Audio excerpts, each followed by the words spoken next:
Fundamentally, you've got to build only that much of the product with which you can do a POC, right? So, proof of concept is a must. This is very well documented in the lean startup model, and the more I'm reading about that model and the more I'm thinking about it, we at Startup Superfuel are getting more and more convinced that startups need to build only that much. So one part is nimbleness on the product. Develop only that much with which you can get customer feedback. And how much is that much really depends on the sector you are in, right? So hence it's not something which is a straight formula for product dev. After that, a startup should definitely look at gaining its first 400-500 customers, definitely through the word of mouth, organic, content marketing, social. I mean, again, like I said, these are different solutions for different sectors, but broadly I'm saying right in the beginning, plunging into paid marketing is something that doesn't give you a good sense of whether the product has getting real traction or not, and you also don't have money for paid marketing. So you should base your first 90 days plan on think how are you going to reach your consumers without starting AdWords or starting Facebook paid marketing, because a lot of times startups are talking to us and saying, well, I don't have enough customers currently because I'm not spending on marketing. We think that that's not a right approach at all, because your first few hundred customers need to be accessed beyond the push marketing route. So be nimble on the first few customers acquisition, cost effective and nimble, again, and on the product dev itself. And then once you see a feedback loop, you're able to clearly see what more do you need to build in the product. That is one feedback that you get. And the other thing is you've also understood how you're able to attract customers and whether they are showing any signs of repeating with you. So if you're a SaaS business, you need to see how many of them are actually holding on to paying, are still paying you in the second or the third month. And if it's an e-commerce business, you start seeing when the repeat transaction is happening.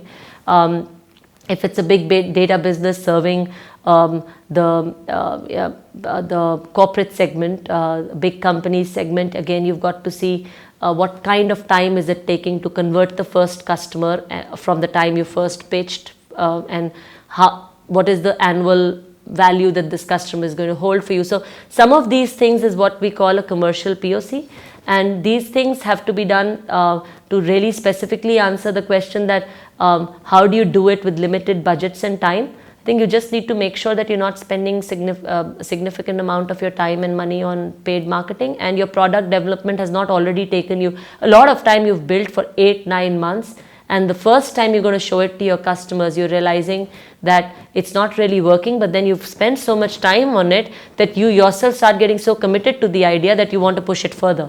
So be lean in product development and be lean in customer acquisition, so that these two can merge to give you inputs, feedback from the ecosystem on how to take the startup forward. Go back to the fundamentals and don't get obsessed with what technology or idea you have. Go back to the fundamentals and see who is your target customer, define that, because obviously you're solving it for someone. It's a certain profile of people, right? How many of such customers exist? That's kind of your market sizing about how many people are going to buy this product. And then you come to the core crux of seeing whether your product is wanted or not. So understand how this target group is actually solving that same problem today, right? With the alternate method, whether technology has touched that problem right now. If technology has already touched that problem and they have a tech product or solution that they're solving it with, then yours has to be significantly different. Right? And if currently there's a non-tech means by which they're solving it, then your technology has to be a much better way to do the same thing, right? Now, once you think it is a much better way than what is currently available with this target group, to in-person, non-friends and family, because a lot of times startups POC of an idea is amongst people they know. That's, according to me, the worst way to go about it, because people who know you well are anyways rooting for your success, and they find it difficult to disassociate that from what you're trying to do. So take a few hundred people, maybe 100 people, diverse segments in your within your TG, geographically diverse. You could slice and dice. It's very easy to make a statistically significant population of people. Do surveys, do in-person meetings, and figure out whether your customer believes that the way you are looking to solve that problem is something that they will leave the way they're doing it today to adopt that. That is question one. And the question two is, if they adopt it, what are they likely to pay?